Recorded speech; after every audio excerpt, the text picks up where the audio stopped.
அம்மாவையும் வந்து விட்டு பிரிஞ்சு போற, மறுபடியும் உங்களை எப்ப சந்திப்பேன் நினைக்க தெரியாதுன்னு லெட்டர்ல எழுதி வச்சு போயிருக்கா. பிரபு நம்மளை விட்டு பிரிஞ்சு போயிட்டானா? என்னடா நடந்தது? அவன் மனசு நோகும்படி நீ ஏதாவது சொன்னியா? இல்லம்மா இல்லம்மா, அந்த மாதிரி எதுவும் நடக்கல. எனக்கு 2 பிள்ளைங்க இருக்காங்கன்னு ரொம்ப சந்தோஷப்பட்டுட்டு இருந்தேன். பிரபு இப்படி செய்வான்னு எதிர்பார்க்கவே இல்லைம்மா. இது அன்கிரேட்ஃபுல், அன்கிரேட்ஃபுல். நன்றி கிட்ட ராஸ்கல். ஆஃப்டர் ஆல் யாருமா அவன்? ஒரு குப்பையில இருக்க வேண்டியது கொண்டு வந்து கோபுரத்துல வச்சோம். இது அவர் மிஸ்டேக். ஐ மீன் என்னடா என்ன ஆச்சு? என்ன ஆச்சு கண்ணே? முரளி என்ன ஆச்சு?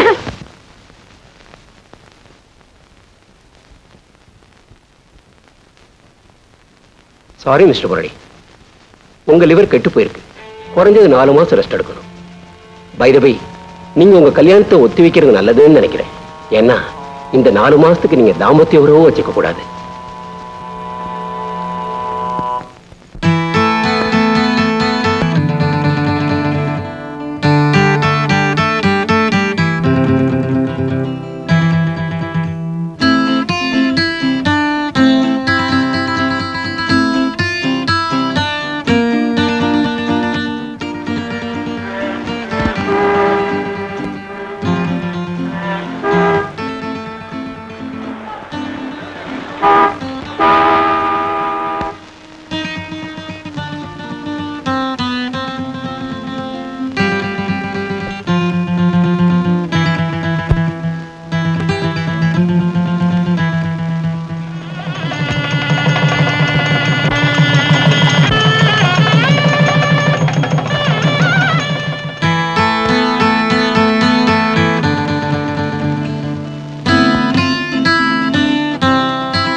பிரபு, நான் உங்களுக்கு எழுதும் கடைசி கடிதம் இதுதான்.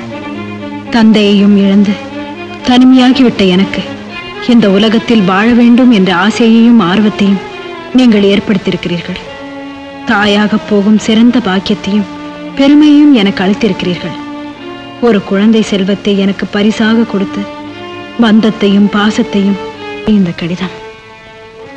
Shame Prabhu, shame on you. என்கிட்ட சொல்லாம என்னை விட்டு நீ ஓடின காரணம் எனக்கு இப்பதான் புரியுது. என் வாழ்க்கையில எங்கேயாவது என்னைக்காவது உன்னை சந்திக்கணும்னு நான் துடிச்சேன். பட் அந்த சந்திப்பையே நான் வெறுக்கிறேன். I hate you Prabhu, I hate you.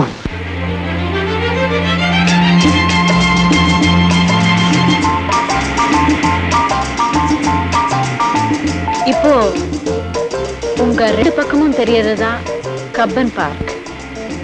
Bangalore சிட்டிக்கு நடுவில் இருக்கிற இந்த பார்க் முன்னுரிமை உள்ளது. உயரமான மரங்கள், பச்சை பசேன்னு புல்வெளிகள், கண்ணை பறிக்கிற வண்ண மலர்கள், கல்யாணமான இளம் ஜோடிகள் பொழுதுபோக்கவும் காதலர்கள் சந்திக்கவும்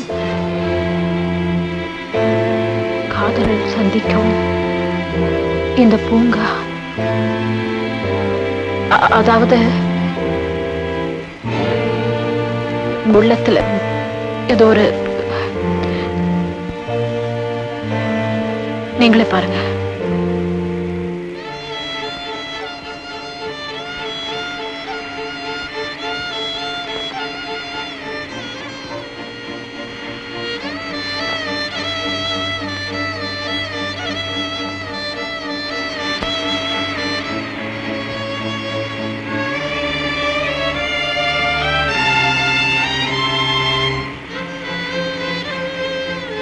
இப்போ நாம விதான் சௌதாவை நெருங்கிட்டோம்.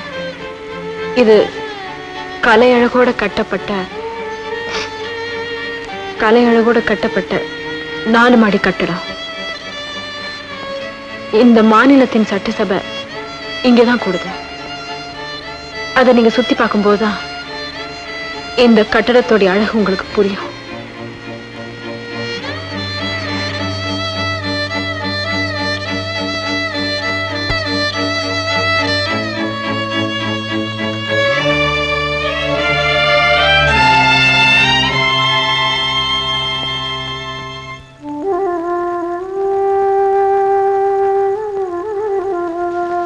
ஹலோ ஜெயந்தி. ஹலோ பிரபு.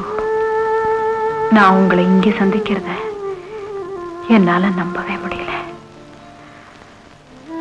வாழ்க்கையில நம்ப முடியாத சம்பவங்கள் எவ்வளவோ நடக்குது.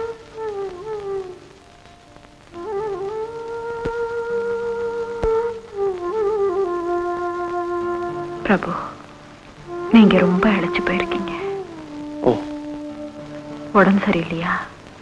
நோ, அதெல்லாம் ஒண்ணும் இல்ல. I'm all right. பெங்களூருக்கு எப்போ வந்தீங்க? கொஞ்ச நாள் ஆச்சு. ஆபீஸ் விஷயமாவா? சொந்த விஷயமா. பத்மா எப்படி இருக்கா? சௌக்கியமா இருக்கா? உங்களுக்கும் பத்மாவுக்கும் கல்யாணம்? என் கல்யாணம் இனிமேதான் நடக்கணும். பத்மா கல்யாணம் ஆயிடுச்சு. ஐ மீன் ஆயிருக்கணும். பிரபு, நீங்க என்ன சொல்றீங்க? உங்க மேல உயிரியே வச்சிட்டு இருக்கிற பத்மா இன்னொருத்தர் கல்யாணம்? என்னால நம்பவே முடியலையே. ஜெயந்தி, என் நண்பனோட மனைவியை பத்தி நானே விமர்சிக்கிறது நல்லதும் இல்ல, நேர்மையும் இல்ல. நண்பருடைய மனைவியா? பிரபு, எனக்கு ஜெயந்தி, பத்மா முரளியோட மனைவி. நிஜமாவா? பத்மா உங்களை இப்படி ஏமாத்துவான்னு? நோ, நான் தான் அவளை ஏமாத்திட்டேன். ஜெயந்தி, நீ எங்க தங்கியிருக்க? உன் கூட நான் நிறைய பேசணும். டியூட்டி முடிஞ்சதும் நம்ம வீட்டுக்கு போவோமா? நாளை காலையில 10 மணிக்கு உன்னை உன் வீட்டுல சந்திக்க முடியும். உங்களுக்காக எதிர்பார்த்துக்கிட்டே இருப்பேன். உன் address? 14 2nd Cross Street, Jayanagar.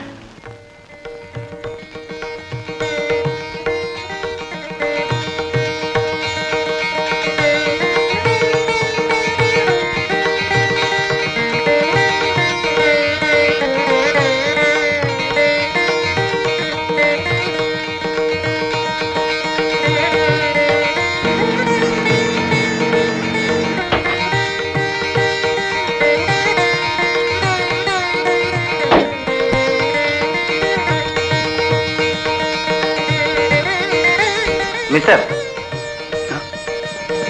எங்க போறீங்க? மிஸ் ஜெயந்தி இந்த மாடியில் தானே கூடியிருக்காங்க. ஆமா, அவங்களுக்கு பெரிய விபத்து ஏற்பட்டு ஆஸ்பத்திரியில் சேர்த்திருக்காங்க.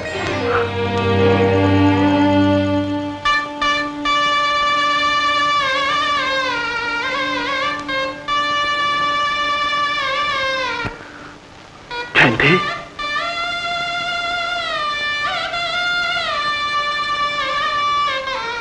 ஜெயந்தி, இது பாரு, இவ்வளவே நான் உனக்காகத்தான். எக்ஸ்கியூஸ் மீ, இவ கூட நான் தனியா பேசணும். நீங்க? நான் அவனோட கணவன். பிரபு,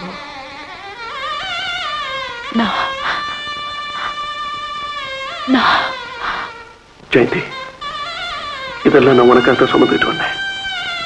இது பாரு, கல்யாண புடவை, மஞ்சள், குங்குமம், மாலை, உன்னை மறுபடியும் மணப்பொண்ணா என் பக்கத்துல நிறுத்தி. பிரபு, நான் உங்க மனைவி. ஆமா, நீ என் மனைவி. பிரபு, Yes, you're my wife. You're my wife.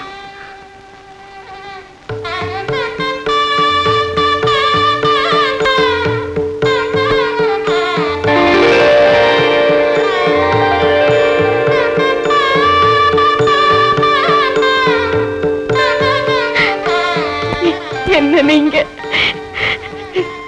சுமங்கலி ஆக்கிட்டீங்க. நான் சுமங்கலி. நான்